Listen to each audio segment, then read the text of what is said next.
like I said, policy is generally 2 pieces, so, and make sure everyone gets some pizza.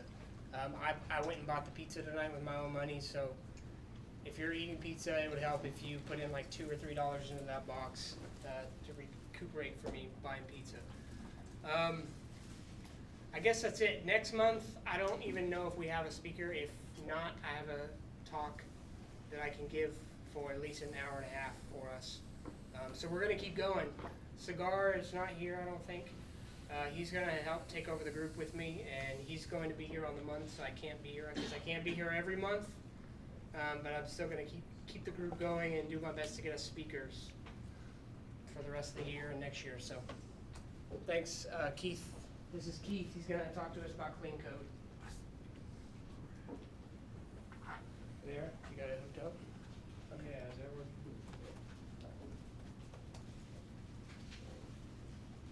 So till 6:30, is that fine? Oh, yeah, that's fine. You'll finish until the rest of the time, right, Peter? Mark, 8 o'clock's fine. You don't need Okay. you don't need to. I told him, I got approval from the boss.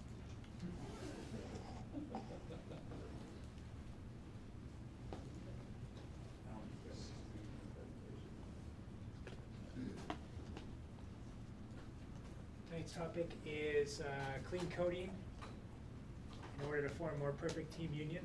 I've actually adopted this in my team recently. How many people have heard of Clean Coder, Robert Martin? Have you seen the videos? Okay, that's good, because they're a little frantic. He has like a costume change every 5 minutes. And this is the only thing I'd be wearing tonight, so hopefully it won't put everyone to sleep.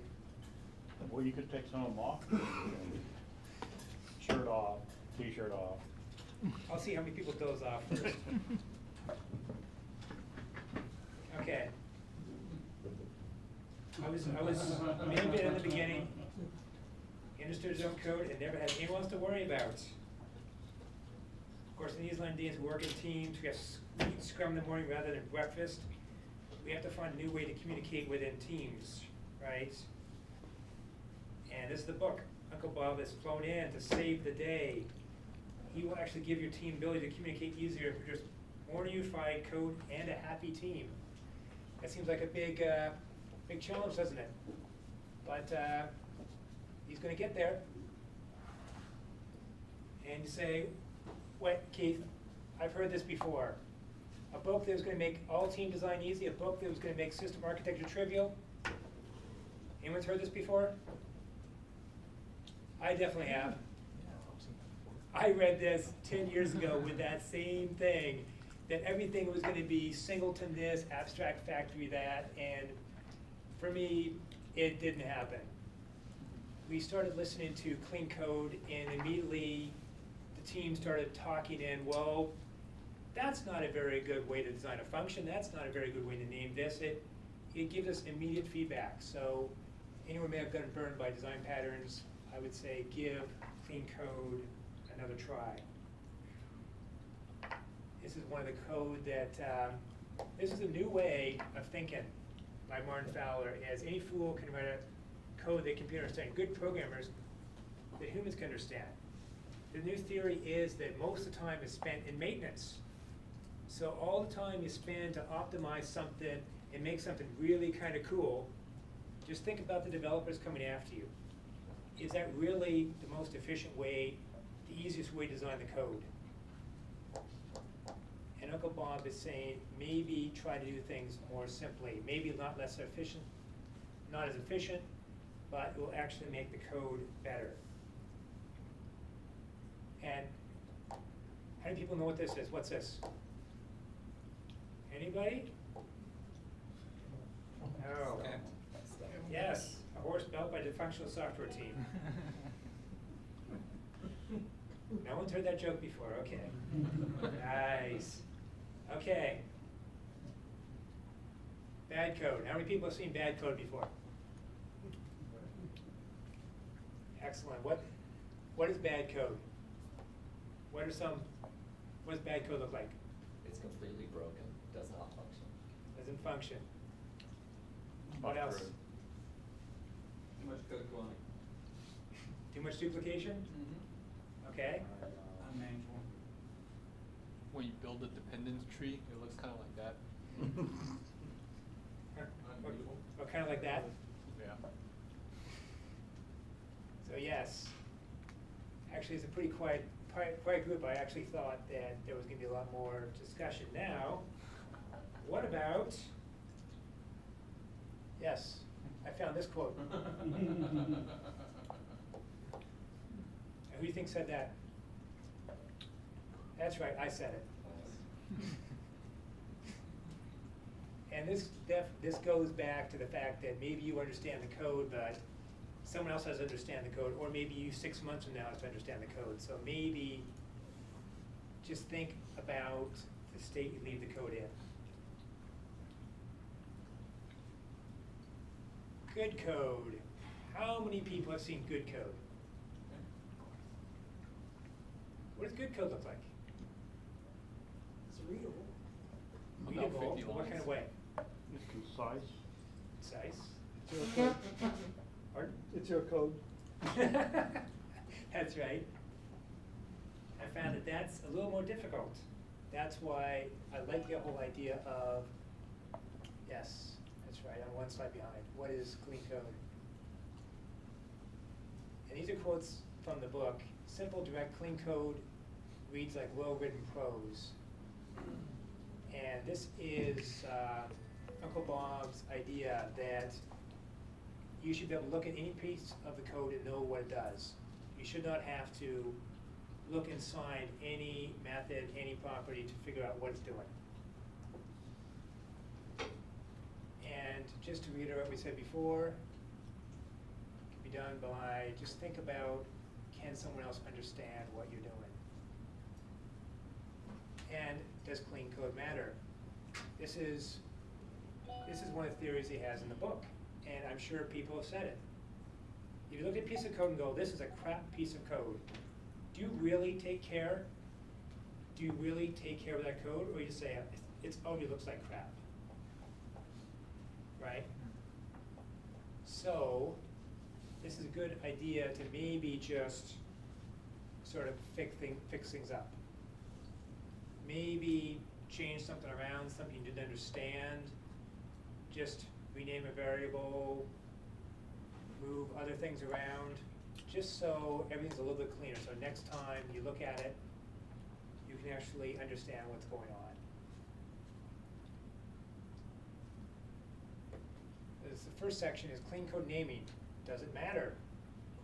Does it really matter what we call a name? I mean, after all, it still does the same thing, right? You still should be able to look at the code and figure out what it does, right? Well, some people care what they're gonna be called. So Peter, you tired of Prezi yet? Hey, you built all this, that's great. I'm gonna have a much more vanilla, zero. See, some people care, that's awesome. And just a quick history, different languages. Now, we're going back in this because this is sort of the heritage of computer science, right? It's Fortran. The old, who knows Fortran? That's 6 characters, right? So you can only have 6 variables, and so historically it was like, what can a computer understand? Is it distinctive to a computer that's good enough for us? People don't know Fortran, that's particularly nice, that, you know, I through n are integers by default because they're loop counters. So this actually you can actually get caught in that kind of basic, again, heritage of what people are used to. So Pascal, right? This was 30 characters, so these are actually in the compiler the same name here. And it's explained to me to say that, okay, maybe you want, when you're reading this, you kind of fall asleep. Length of the, so it should really be name length and description length. And they sort of, I guess they broke it up to say, well, we're just gonna mess with you. We're gonna break it, and so it considers that the same name because most people are gonna fall asleep before they finish reading that other name. And of course, C, it doesn't matter, you know, like My Fair Lady, doesn't matter if you can read it as long as it was short, right? Let's do the entire C language in one line. But nowadays, when compilers have gotten so much better and editors and UI IDEs have gotten so much better, a name should be standalone. So here's examples of bad names.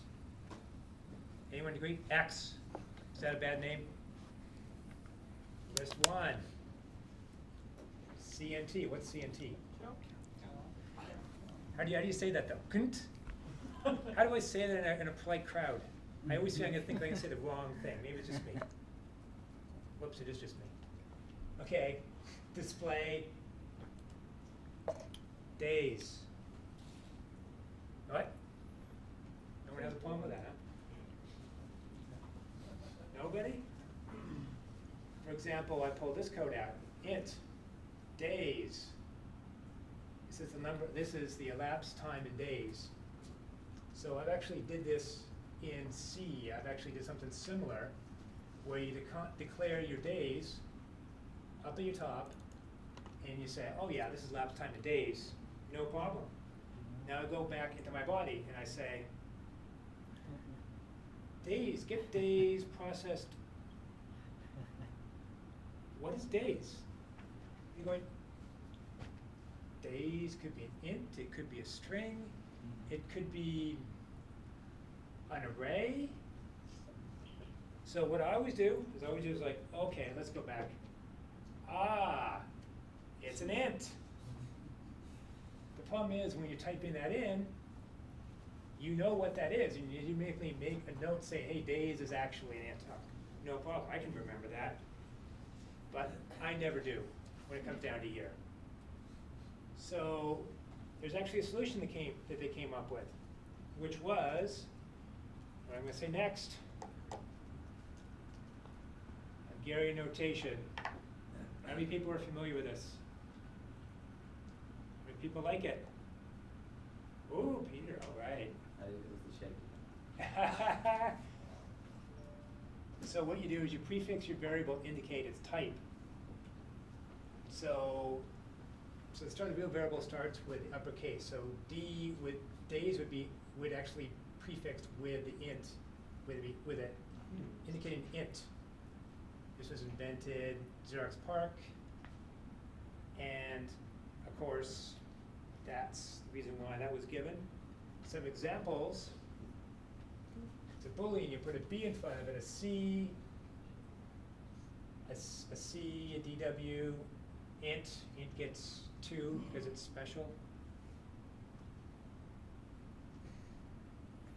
And it gets really fun in C when you actually get pointers. There's a pointer to foo, or you can actually have a PSC to pointer to a character to foo, the regular expression.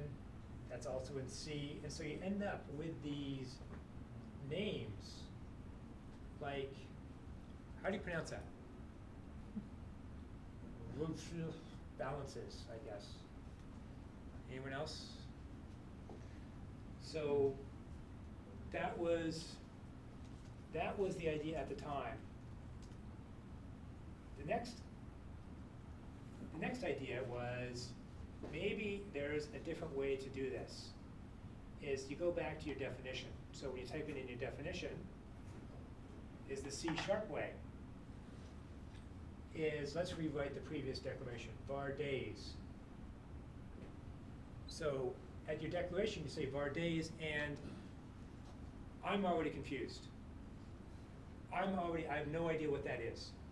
But you're lucky because that's when you're declaring it. So immediately I'm actually going to say, hey, time elapsed in days.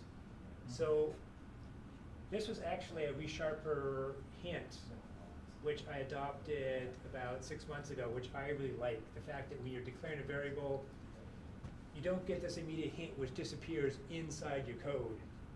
At this point right here, you have the only piece of information is your variable name, which gets displayed rest in the code. Is that kind of clear? That's just what I found was useful.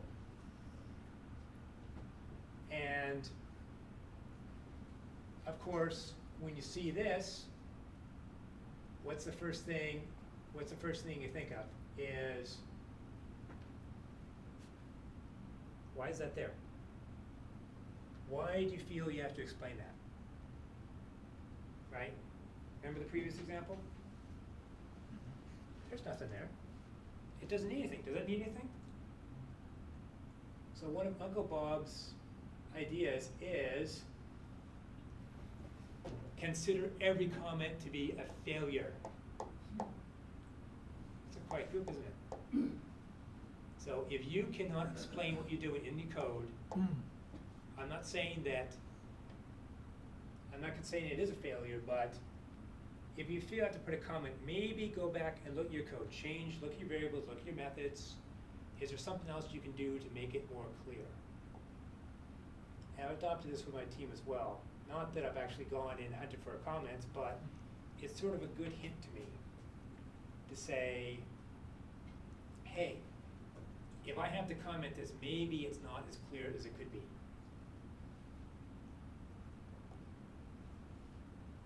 Nobody? I'm not buying it. Why not? I mean, your comments are really, they're not to do what you said in the previous days. This is the line since lapsed. But you do need to give some chicken scratches to why you have what you're doing in the particular code. Some higher level purpose of what you're doing. I am going to calculate, I'm gonna go find all the people that are, some of this code can get really complicated with callbacks and et cetera.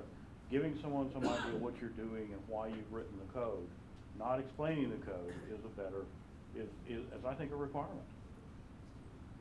I can talk about that in the future talks. We're talking about function naming, but if you have a function name, that should actually say calculate employee account or calculate something else.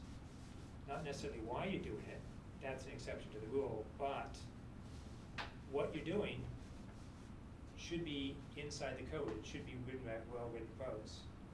Then I guess we'll disagree to disagree. Okay. You want me to give an explanation? Sure. I read this book a while back, and I completely agree with everything in the book and their school of thought. The reason comments are generally bad is because people do not maintain them. That too. They maintain code, but they do not go and change the comments that you originally made. So those comments, if code lasts long enough as legacy projects, they're almost always outdated at some point because code has changed. We decide to do something different, but a lot of people just ignore comments and they stay there. And then when someone would come to read that, they would be confused that the comment is saying something different. And that's one of the points he makes in the book. Isn't that a failure of code review process? I'm just saying their school of thought is the school of thought more or less now. Like Martin Yeah. Fowler, Venkat agrees. Venkat Subramaniam agrees the same. He's gone over this before as well. It's very hard to do. Even Bob Martin in his videos is writing code and he says, you know what? I'm gonna put a comment here because I can't figure out how to explain this in a way. And he says, for that I failed on this part. Right. He admits failure. So generally speaking, you should see it as a failure to either explain it in code or to explain it in documentation. The thing I love about documentation like GitHub is they show code that's not commented, but they show code and then they document what's happening in the code on GitHub or in a set of documents that you release with your API, right? Well, should you be building your docs from comments? You can. See, this is just, that was the way to do it in the past. And this ticks everyone off every time this comes up because we all make comments in our thing. But And- the current school of thought is try not to comment all the time. I And- comment code every now and then, but And I'm trying to channel Uncle Bob a little bit, who has like arrows through his head and, there's some Saturday Night Fever kind of thing, he's doing this, and, so this is an overblown statement. We're not actually saying that it is a failure, but just think about it next time. Well, and You ready? guys, I'll actually jump in another comment on that Sure. too. One of the new things that they're doing in Visual Studio is the ability to comment code not in line with the code. So you'll be able to highlight a line of code, right click, say add comment, and the comment's actually going back, like Mark was saying, basically into your documentation. It's going back into Team Foundation server, so you can always get back to that comment, but you're not gonna see it floating in your code. And sometimes that comment might not be a regular comment about the code. It could be that I'm making a comment that I changed somebody else's code and here's why I changed it. It can be that kind of thing. But all of that stays out of the code itself. The code should have the right kind of structural flow, and be self-explanatory. And if you need to see this other information, it'll be highlighted in color, so you can always click on that bit of code. And if you want to see the comment, then you can just say display comment, and it'll pull it from TFS and show it to you. So it's there and it's associated, but it's not something that's mounting up your code. That's part of the maintenance of that. Now, if you change that bit of code, then you're gonna get flagged that the comment has to be changed as well too.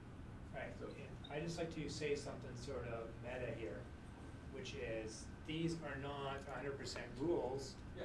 What I loved about this, particularly with the video, is that it immediately gets people together on a really immediate kind of goal, not on beating someone else up, but sort of getting to sort of the heart of how we each teams design clean code.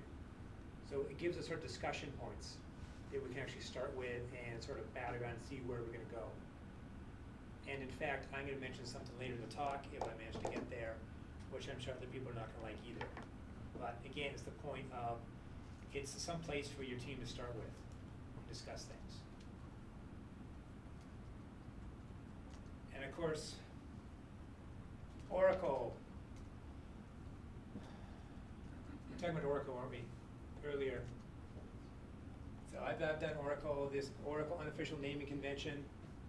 I don't know how this is still around, but all names are uppercase, all words are separated by underscores.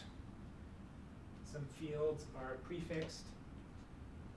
And what you have is I found this, where you have these tables that are like hundreds of characters long inside of Toad, and you end up with names sort of going over the edge.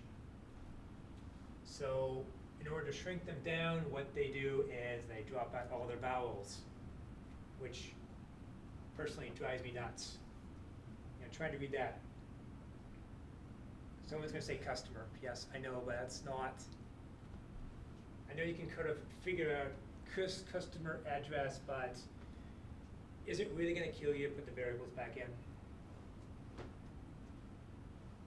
So everything, everyone is not. Oracle is camel case. Do not use abbreviations or acronyms, or they shall be pronounceable. How do you say, or this one again, this maybe potential rude word, which I'm not gonna try again. Now, coming to class names and properties, it's pretty obvious these should all be nouns or noun phrases, not a verb, because these are your entities. And so it becomes, just become clear about what you're actually trying to name. Now, for interfaces, in interfaces, we do not want to do any Hungarian notation, therefore your interface should not start with an I. You should name your interface Shape Factory, not I Shape Factory. So when you name your concrete class, you should name your concrete class, that's actually wrong, that's actually concrete or impl. Now what do you think I think of this rule? It's terrible. It's terrible. This is a Java programmer. Yes. And I just put that in there to say not all rules are hard and fast, but we discussed this with the team and we said, it's terrible, we're not gonna follow it. But, you know, thank you for making us discuss this. Oh, that's right, there's the C right there for the concrete.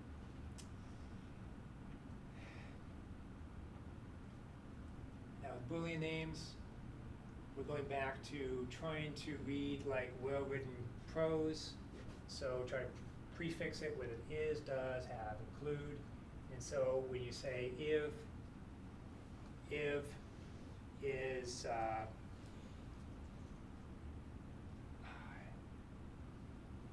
draw a blank, but, help me out, is something, is Hungry. hungry. Is valid, exactly. So, when you're actually reading through the code, just try to use your if, so it actually reads like, if hungry, then feed dog, or something like this, and feed dog would be your method. So, you don't actually have to go into your Boolean names, your method names, you actually know what's going on. Here's a slight one, which is, try to pick one concept per system. So don't use a fetch, a retrieve, a get, they're pretty much all synonymous, so don't let people think, why is this one retrieve, the other one's get? It's all pretty much the same concept, try to keep it that way. Hey, how about that? On time, huh, Mark? Yeah, we still got some time. He said we could go to 8 if we needed. Excellent. So, Does anyone, yeah, I mean, if you have an opinion, you know, state it. That's what we're here for. This isn't like. yeah. Yeah, so this is the first couple of chapters in Clean Code. There are actually other ones talking about how you name methods, how long methods should be. Yes? Elsewhere in the book, how he talks about having 2 or 3 line methods all over the place instead of, 5 or 10 or 15 lines. How did your team feel about that? Yes, they thought that was pretty extreme as well. They liked the idea that another one of those failures, if you actually have to go into method to figure out what it does, then that's a failure. But what we liked was if there was sort of a conditional, we actually create that into sort of a Boolean method and put that into our if statement. So it actually read pretty well. But I no. was curious, I read that part about, how he breaks up, even 10-line methods, and he breaks it up into 4 or 5, 1 or 2 line methods.